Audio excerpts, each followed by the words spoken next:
Bueno, pues mira, la fisioterapia respiratoria va a ser parte de la fisioterapia que, basada en el conocimiento de la mecánica ventilatoria y la fisiopatología del sistema respiratorio, mejora la eficacia respiratoria, ayuda a la expansión de los pulmones en el caso de problemas restrictivos, fortalece los músculos respiratorios en el caso de debilidades musculares, en niños hipotónicos, y elimina las secreciones de las vías respiratorias.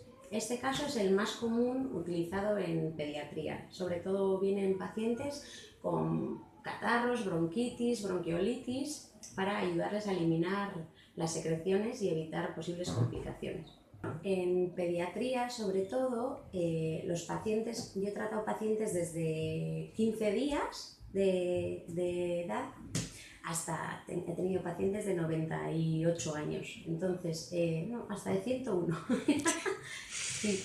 Y bueno, pues sobre todo en pediatría viene mucho niño sano con procesos agudos, lo que hemos hablado, una bronquiolitis, una bronquitis. El proceso se les trata, se les pasa y es un niño totalmente sano.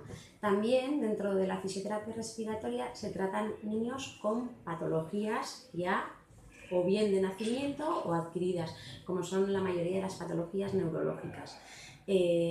Y las edades van de, ya te digo, desde los 15, se puede tratar en neonatos y todo. Yo neonatos no he tratado porque eso es en ámbitos hospitalario, pero desde que nacen hasta la edad muy adulta. Y los tipos de patologías son muy diversas. La mayoría en niños son drenaje de secreciones, pero en patología neurológica es muy importante la expansión tóraco-pulmonar, porque ellos tienen problemas de expansión y de movilización diafragmática, y eso lo que hace es una anquilosis, que es una fijación de la caja torácica. Entonces es muy importante la expansión tóraco-pulmonar. En ellos también es muy importante el drenaje de secreciones, sobre todo porque son niños que los tratamientos son a muy largo plazo y en el invierno suelen coger muchas infecciones respiratorias. Eso les lleva a ingresos y estos niños, cada vez que ingresan, pierden un montón de actitudes que habían adquirido durante mucho tiempo de tratamiento. Entonces, en estos casos es bastante importante. Y luego, a medida que van creciendo, la mayoría de los casos de adultos que tengo son pacientes crónicos, son pacientes con enfermedades respiratorias crónicas. Incurables, a ver, son patologías, se llevan muy bien con un tratamiento continuado, pero son EPOC, enfermedad pulmonar obstructiva crónica, son pacientes con bronquiectasias. Las bronquiectasias son unas deformidades del bronquio, unas dilataciones que son pacientes muy productores, generan unas flemas muy grandes, muy purulentas y muy infecciosas. Entonces, estos pacientes necesitan drenaje. También los hay en niños. La fibrosis quística es una enfermedad del nacimiento, congénita y hereditaria, que necesitan vital fisioterapia respiratoria.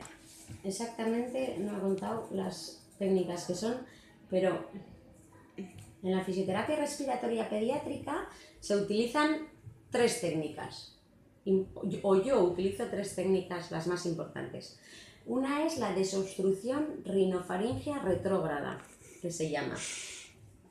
Hablando más claro y en plata, es los lavados nasales, ¿vale? Todo el mundo pensamos que cuando tenemos mocos en la vía aérea superior tenemos que sonarnos, o en el caso de los bebés las mamás les echan Rinomer y les aspiran con un aspirador que hay. Bueno, pues en la fosa nasal no se limpia del todo, ¿vale? La fosa nasal es muy profunda, no llega solo hasta aquí, puede llegar aproximadamente, bueno, comunica con el oído. Entonces todo el moco que tenemos en la zona posterior de la fosa nasal, sonando y aspirando, no se drena, no se limpia. Entonces la forma fisiológica de limpiar la nariz es aspirando, sorbiendo. Como hacen los mayores y sobre todo los chicos para escupir. Bueno, pues eso es lo que tenemos que producir en el bebé, ¿vale? Por eso se llama desobstrucción rinofaringia retrógrada. Hacemos que el niño lleve el moco todo por la zona posterior hasta la garganta, y allí la tráquea tiene unos receptores que cuando notan un cuerpo extraño estimula la tos. Si no les estimula la tos, a ellos por sí solos se la estimulas tú, ¿vale? Y la técnica pues se hace un poquito así, ¿vale? Los niños tú no le puedes decir a un bebé que sorba o que eche para arriba fuerte, entonces lo provocas. Entonces, lo que tú tienes que hacer es provocar el llanto, ¡guau! Lo veremos cuando veas a la peque, el llanto les dejas que saquen todo el aire, ¡guau! Y cuando vayan a coger aire les tapas la boca y les instilas con un poquito de suero fisiológico y les dejas que cojan aire, solo les queda la nariz libre, entonces cogen con mucha fuerza y arrastran todo el moco que tienen hacia atrás. Notarás que tosan, eso lo hemos hecho por una narina, se enfadan más todavía porque no les dejas, vuelves a abrir para que echen todo el aire cuando lloran, ¡ah! Y tapas otra vez y vuelves a instilar por el otro, entonces vuelve a arrastrar y enseguida notarás que tose. Nosotros en la sesión, o yo por lo menos, les suelo meter el dedo para intentar sacar la flema y ver el color. El color de la secreción es muy importante, ¿vale? La viscosidad, el color, la densidad, es muy importante para saber si puede haber una posible infección o no. Entonces, en este trabajo, igual a mí antes me daba un asco terrible oír el ruido de la flema, pero te vas acostumbrando y bueno, puedes ver de todo, ¿vale? Es muy importante, lo tienes que mirar, porque te puede decir muchas cosas, ¿vale?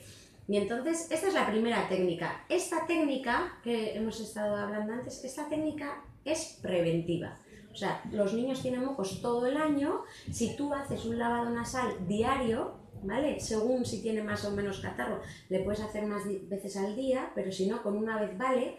El moco que se va quedando acumulado en la vía aérea superior es moco nuevo, es moco limpio. No se va quedando viejo ni se infecta, ¿vale? Entonces, el niño sigue teniendo moco, pero evitas que se infecte, ¿vale? Esta es la primera técnica. Luego está la expiración lenta prolongada, ¿vale? Esta es una técnica que se utiliza sobre todo en bebés. En niños más adultos se utiliza otro tipo de técnica que luego te la explicaré. Esta técnica se basa en expirar todo el flujo y el volumen de aire que tiene el niño dentro del pulmón. El volumen es la cantidad de aire que coges y el flujo es a la velocidad a la que lo coges y lo echas, para que te quede claro, ¿vale? Entonces, esta técnica se basa en expirar de manera lenta, porque si expiras de manera rápida se colapsa el bronquio. Los niños tienen un bronquio muy chiquitín, ese es su riesgo de problema, ¿vale? Ese es el riesgo del problema respiratorio en los bebés. Tienen un bronquio muy chiquitín, entonces si se inflama la mucosa o tenemos aquí un moco, enseguida se obstruye, ¿vale? Entonces se basa en, el pulmón es como una bolsa, se hincha y se deshincha. Cuando nosotros estamos ayudando a la expiración, estamos deflactando, estamos deshinchando el pulmón. Al deshinchar el pulmón, el bronquio disminuye de diámetro, ¿vale? Y si yo tengo aquí un moco pegado, aquí tengo aire y yo estoy empujando este aire con este diámetro disminuido, el aire empuja al moco porque no tiene espacio para salir. Entonces vamos arrastrando el moco hacia las vías aéreas más proximales hasta que lo notamos aquí y entonces le provocaremos la tos, ¿vale? La tos es una técnica de expiración forzada. Expiras aire de forma muy rápida, entonces arrastras todo lo que tienes en la vía aérea proximal. Para eso es la tos, ¿vale? Cuando tú notas aquí un picor o notas que te entra un pelillo, tu cuerpo ¿qué hace? Tose y expulsas todo lo que tienes, provocaremos la tos. La tos se puede provocar desde tráquea, ¿vale? Estimulando la tráquea bien hacia la zona posterior o de forma lateral. Prueba, hazte fuerte, ya verás cómo te molesta. Bueno, pues a los niños se les desencadena a casi todos la tos. O bien de tráquea o si no, por el lateral de la lengua hacia la base de la lengua. La base de la lengua es el final de la lengua. Llevamos el dedo hacia abajo y tiramos hacia nosotros. También provocas una tos muy efectiva. Una vez que has provocado la tos, la flema le ha salido a la boca y con el dedo se la arrastrarás, ¿vale? Veremos de qué color es y ahí vamos a saber y descubrir el moco que tiene, tanto en la vía aérea superior como en la vía aérea inferior. Esto es un poquito, a grosso modo, la fisioterapia respiratoria pediátrica. Es muy fácil, tienes que saber cuándo aplicarla. es muy importante, antes de aplicar las técnicas de drenaje de secreciones, hay que hacer una buena auscultación, siempre. En la fisioterapia respiratoria es vital. Si el niño tiene sibilancias, que se llama, es porque tiene una obstrucción bronquial. Antes de drenar, tienes que broncodilatar, tienes que abrir. Y para eso tenemos unos nebulizadores, que no lo tengo aquí, ya lo tendré en otro... ¿Vale? Tenemos unos nebulizadores para administrar los broncodilatadores, que puede ser, el Ventolin es un broncodilatador, y en el caso de que el Ventolin no haga efecto, porque no es un broncodilatador lo que necesitan, a los niños se les suele administrar mucho la Stilsona, que es un corticoide, ¿vale? El corticoide es un antiinflamatorio y incide sobre la mucosa del bronquio, ¿vale? Porque hay broncodilatadores y antiinflamatorios. Hay veces que un niño va al médico y le dan Ventolin, una semana, 10 días, 15 días, y el niño no da la vuelta, ¿vale? El Ventolin actúa sobre, mira, esto es un bronquio, si lo cortamos así, ¿vale? Esto es la luz bronquial, es el agujero por donde entra y sale el aire. Lo negro que tienes aquí alrededor es una mucosa que tiene células ciliares, los pelitos que te he hablado antes, sí, que actúan llevando todos los cuerpos extraños hacia el exterior, y células secretoras de moco. La célula secretora de moco es la que hace el moco. ¿Para qué? Para proteger la mucosa y recubrirla. ¿Qué pasa? Si la mucosa es protegida y recubierta, pero ese moco no se mueve, los cilios se inactivan, se va quedando acumulado y empieza a pasar esto. El moco produce inflamación de la mucosa, la inflamación de la mucosa produce moco y, ¿ves?, se va estrechando la luz bronquial. En un adulto casi no pasa nada, casi no te enteras, pero en un bebé, ¿vale? Se puede, o sea, hay muchos que ingresan por desaturación, ¿vale? Y alrededor tienes un músculo liso. Ese músculo liso se contrae para defender que no entre ningún otro cuerpo extraño, o por otros motivos, por alergias o por lo que sea, y ese se llama broncoespasmo, es lo que es un broncoespasmo. Sobre esto incide el Ventolin y sobre la mucosa incide la Stilsona.